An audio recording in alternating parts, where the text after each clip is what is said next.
Online শিক্ষার্থী অষ্টম শ্রেণী গণিত বিষয়ে 2.1 শুরু করার আগে আমরা 2.1-এর সূত্রগুলো আগে একটু পর্যালোচনা করব।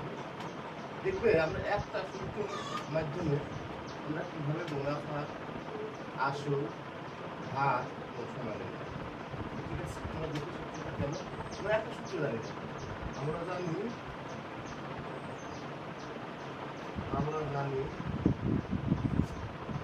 আসল মুনাফা সমান আসল গুণন হার গুণন সমান ডিভাইডেড বাই 100। এই সূত্রটা দিলে আমরা মুনাফা নির্ণয় সুন্দরভাবে বের হয়ে যাবে। আমাদের মুনাফা নির্ণয় করতে আসল ভাড়া সবাই যাবে এবং এই একটি সূত্র থেকে আমরা দেখব কীভাবে আসল ভার এবং সময় এলো। আমরা একটা লাইন এক্সেস করবো বা দিয়ে একটা লাইন করবো, এই আসল গুণন হার গুণন সময় ইকুয়াল টু মুনাফা গুণন 100, বা এখান থেকে আমরা দেখবো আসলটা কীভাবে নির্ণয় করতেছি। আসল সমান মুনাফা গুণন 100 ডিভাইডেড বাই হার গুণন সমান।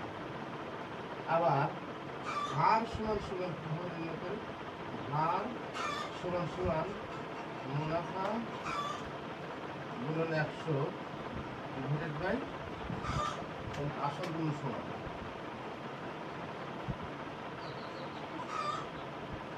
আবার সময় কীভাবে নির্ণয় করব? সময় সমান মুনাফা গুণন 100 ডিভাইডেড বাই আসল গুণন হার।